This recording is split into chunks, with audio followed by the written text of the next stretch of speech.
A big step. Senators tackle a bill stripping Planned Parenthood of $500 million federal dollars annually. Mass disrupted. One of two small explosions outside New Mexico churches interrupt the celebration of Sunday Mass. Papal condolences. Francis prays for victims of a terrible accident during a church procession in central Mexico. And power plant cleanup. The administration sets ambitious emissions goals for the next 15 years. Those stories and more on EWTN News Nightly for Monday, August 3rd, 2015.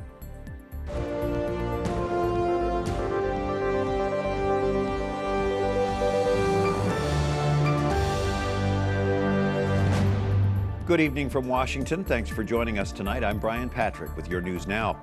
The Senate is voting tonight on a bill to defund Planned Parenthood. Jason Calvi is following that debate from Capitol Hill tonight. Jason? Brian, what's happening right now is just a procedural vote. The bill needs the support of 60 senators to move it forward, so today was the last push for support. Debating a Senate bill that says no federal funds may be made available to Planned Parenthood Federation of America or to any of its affiliates. This bill has nothing to do about whether or not you are pro-life or pro-choice. It's not going to settle the issue of abortion, which has divided our country for over 40 years. This bill simply says that taxpayer dollars should not go to organizations mired in scandal and likely illegal activity. Today's vote comes after undercover Planned Parenthood videos claim the organization is selling unborn baby organs. The White House press secretary says he hasn't seen the videos, but he did threaten a presidential veto. He would veto any legislation that tried to advance wholesale defunding for Planned Parenthood. Most Democratic senators say Planned Parenthood should continue to receive federal funds. Many of my colleagues across the aisle have aligned themselves with the most extreme of the anti-choice movement to undermine access to critical health care services for women. But the Senate bill would defund Planned Parenthood and instead give the money to other women's health care providers, like city and state health departments. And to help with the vote, Reverend Patrick Mahoney invited people around the world to join online as he prayed at the Capitol today. That the power of God's love, that the mercy of God would intervene. Even with the bill's failure today, the pro-life Susan B. Anthony list says today's vote is important for pro-lifers.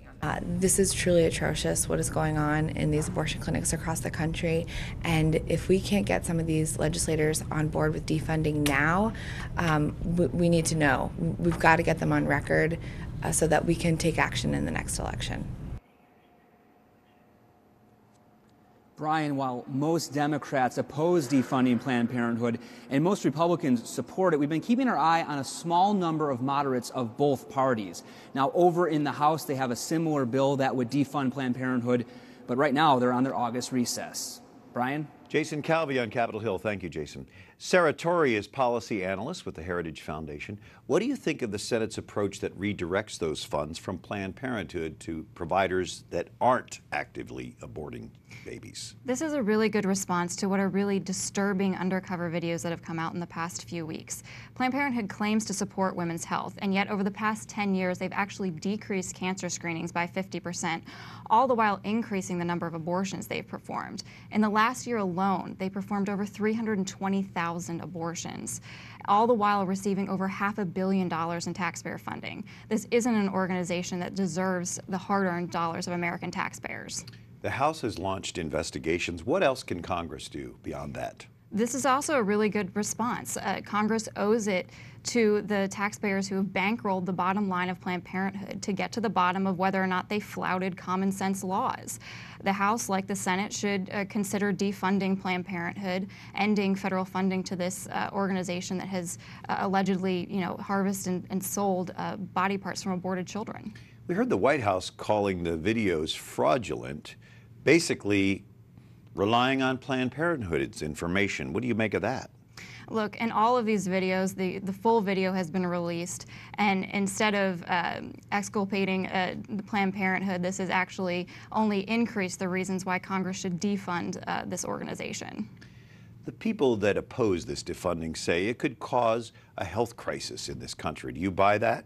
Not at all. There are thousands of other health clinics across the country that provide the same preventative services that Planned Parenthood does, in addition to a wider range of primary care for low-income women, men, and children. And that's in addition to about 2,000 pregnancy centers that provide life-affirming options to women who are facing very difficult situations and unplanned pregnancies. Conservatives who favor this are being called extremists by the opposition. What do you make of that? Look, we have limited taxpayer funding to put towards actual health care, women's health care. That's where that funding should go, not to an organization that is the largest abortion provider in the U.S., performing about 1 out of every 3 abortions in the country. This is a common sense proposal. Sarah Torre with the Heritage Foundation, thanks for being with us. Thanks for having me on.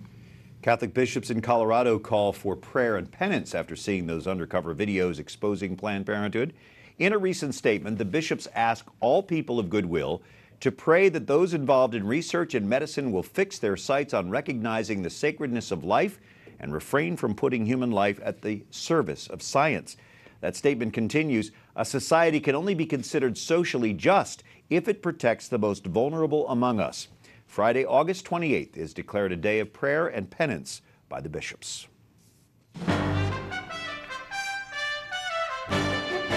Some of the other stories our EWTN News Nightly team has been covering in today's world. Nearly 200 men, women, and children are safe and free in Africa after their rescue from terrorists. The Nigerian army says soldiers freed 178 captives. They were held by Boko Haram, the terrorists known for kidnapping schoolgirls and others in Central and East Africa. These photos show the rescued captives packing into trucks, many appearing exhausted, even forlorn.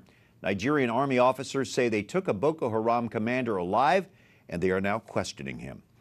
For the first time in its history, Puerto Rico defaults on its debt today. The U.S. Commonwealth's governor says there's no money to pay $58 million due to bondholders by August 1st.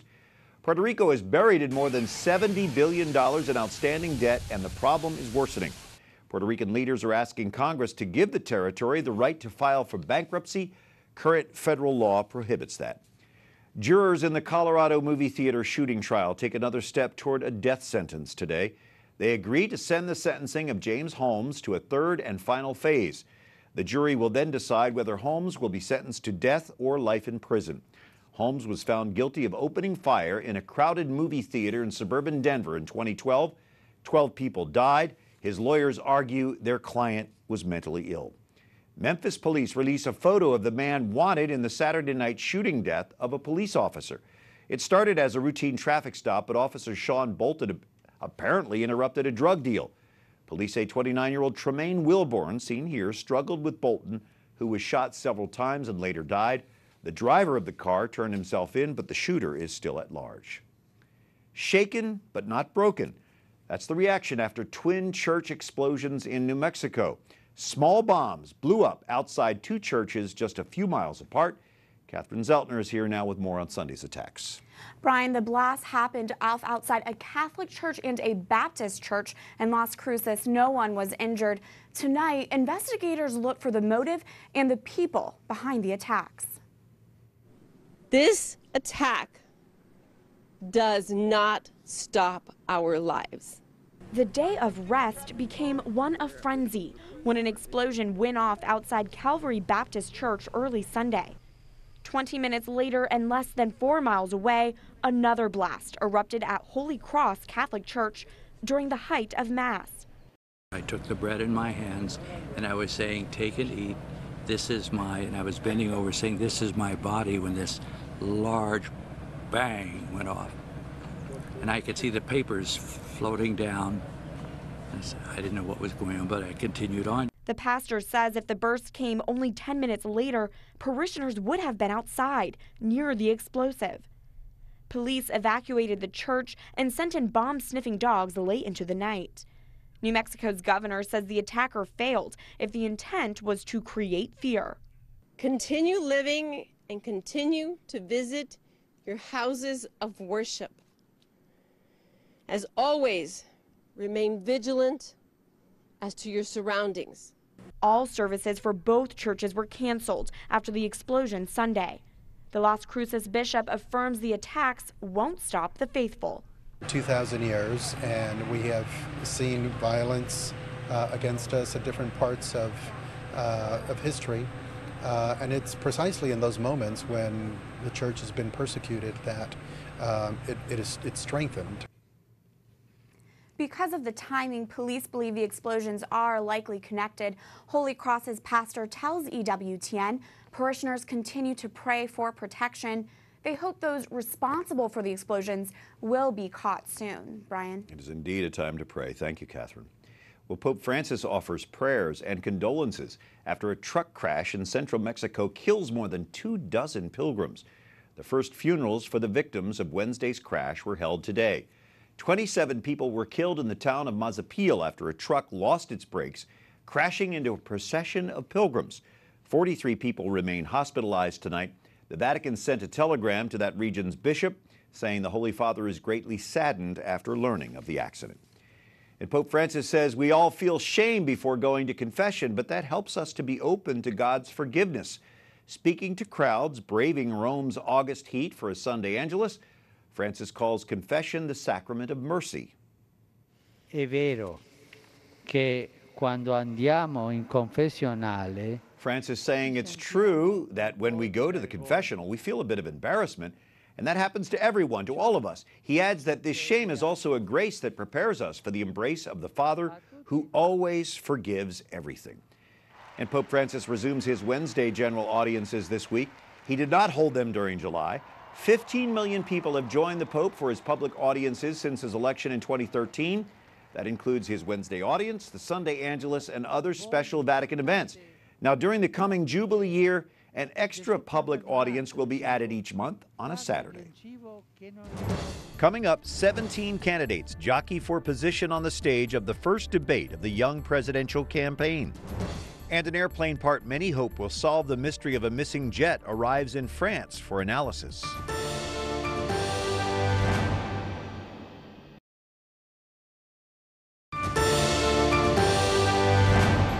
Hospitality in families is a crucial virtue today, especially in situations of great poverty. A weekend tweet from Pope Francis. Thanks for joining us this Monday evening. I'm Brian Patrick. Secretary of State John Kerry is in Qatar trying to ease concerns over the Iran nuclear deal. The Gulf Arab states want assurances of countering Iranian assertiveness in that region. Kerry says the U.S. will continue to expand security cooperation with the Gulf states in order to counter Iran. Other steps being considered: developing ballistic missile defense capabilities and special forces training. President Obama unveils even steeper greenhouse gas cuts for U.S. power plants than previously proposed. He now wants carbon dioxide pollution to be cut by 32% nationwide by 2030, based on 2005 levels. Plans for how states will comply are due next year, but those asking for a 2-year extension will not be penalized. The Republican presidential race kicks off in earnest this week with the first debate scheduled on Thursday. All 17 candidates now jockeying for a spot on the stage and a place in the hearts and minds of voters. Wyatt Goolsby reports. I'm a candidate for President of the United States of America. And I am now ready to fight for the people of the United States of America. For months, they've been making their case, raising money and working the crowds. But the 2016 Republican race for the White House kicks off in earnest this week with the first GOP debate in Cleveland. This season boasts the largest field in recent history, 17 hopefuls, and the pressure is on just to get on that stage. Only the top 10 candidates, based on an average of polls, will make the primetime debate cut. Host Fox News will hold an earlier face-off for all the rest. Everybody understands if you're not on that stage, you've just made life more difficult. If you're not there on stage as people are developing those initial preferences and thoughts, it's just very difficult to overcome that. That's why candidates on the bubble have been pulling out all the stops to get attention, from early and expensive ad buys That's what America needs right now. to videos showing the many ways to destroy a cell phone. Those who miss the main event risk being overlooked by voters, not to mention financial backers, heading into the critical fall stretch before the primaries and caucuses start early next year. In any other cycle, some of these second or third or fourth tier candidates would be top tier candidates. The bar is just so high right now, And yet it's interesting that one candidate who's never held elected office is really dominating the discussion and making it harder for some of these other folks to get attention. And that, of course, is Donald Trump, who, despite leading in most polls heading into the debate, has his own set of challenges. For starters, proving he's a candidate of substance, not just rhetoric. People are going to be very curious about what he has to say. I would suggest that in a situation like this, being purely provocative in a debate where it's about the direction of the country may not be the best strategy.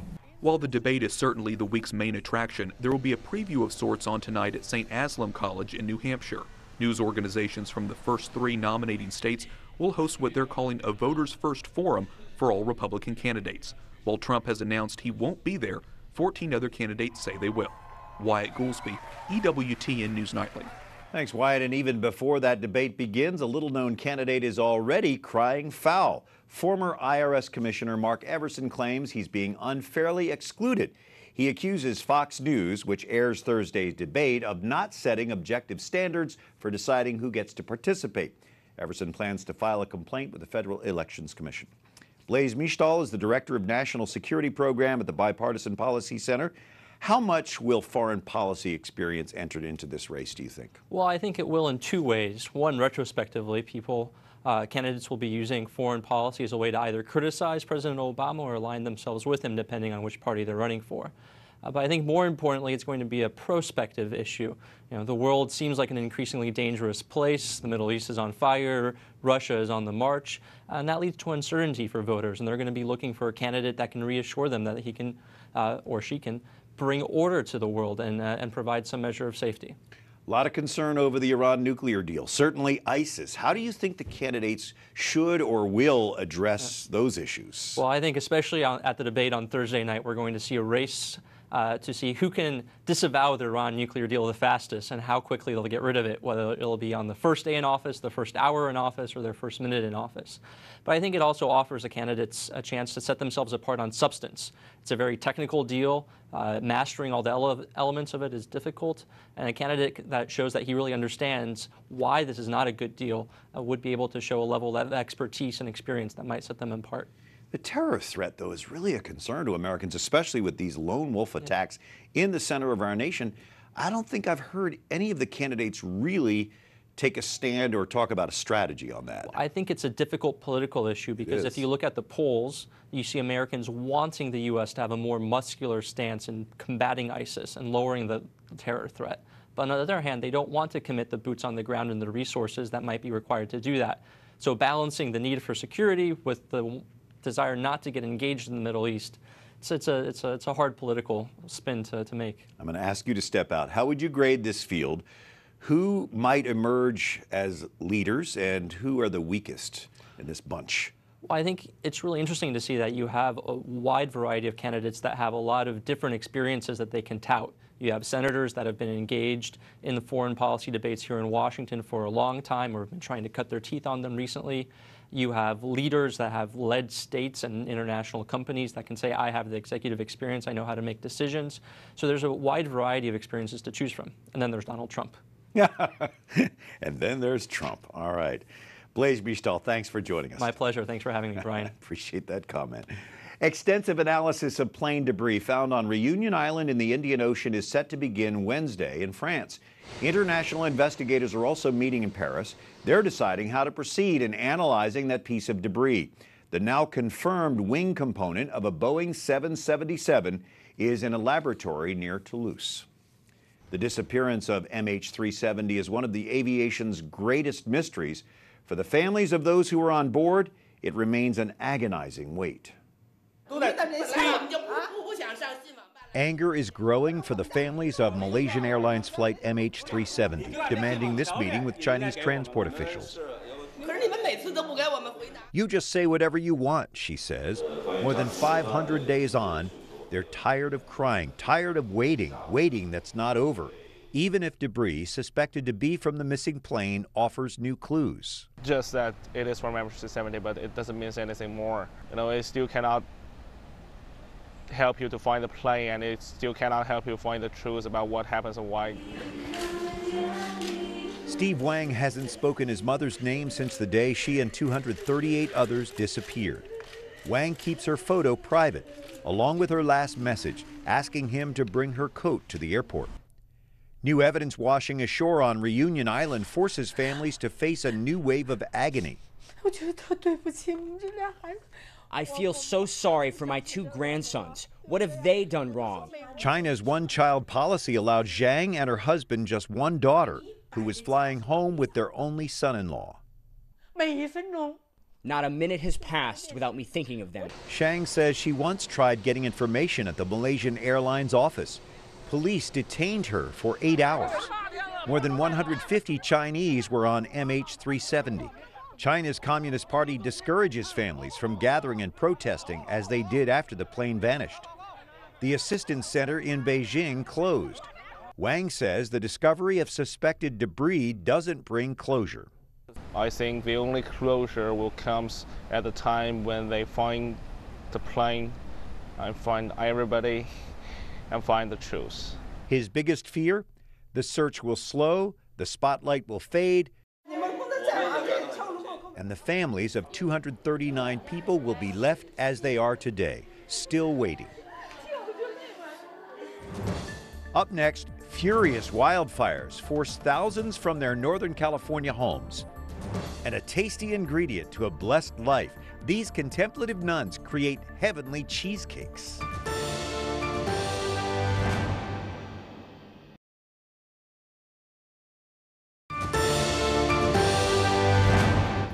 That volunteers may give themselves generously to the service of the needy, the Holy Father's general prayer intention for this month of August. Thanks for joining us on August 3rd, Monday. Some Iowans have good reason to count their blessings tonight. Nobody was hurt when a tornado touched down in a field.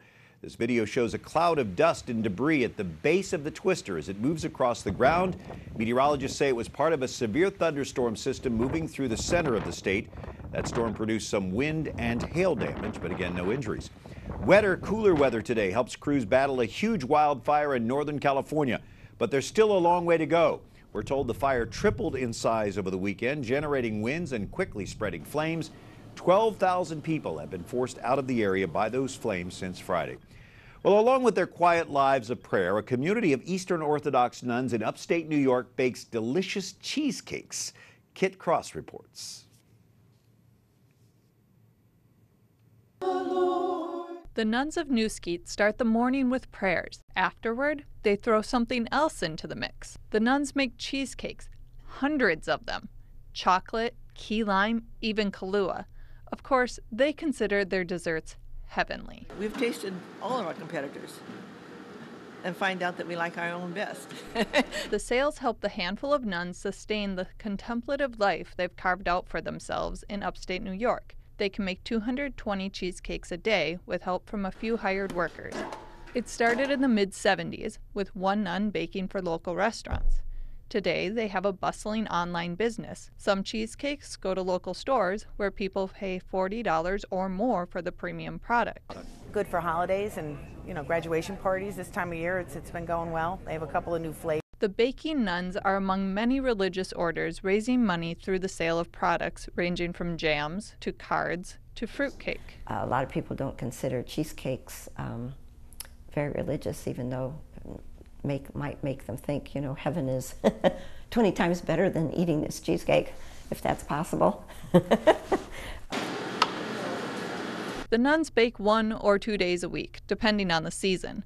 A tasty ingredient to a blessed life. Kit Cross, EWTN News Nightly. Thank you, Kit, and we leave you tonight with snapshots from the Pope's Angelus over the weekend, including some newlyweds. Have a good night.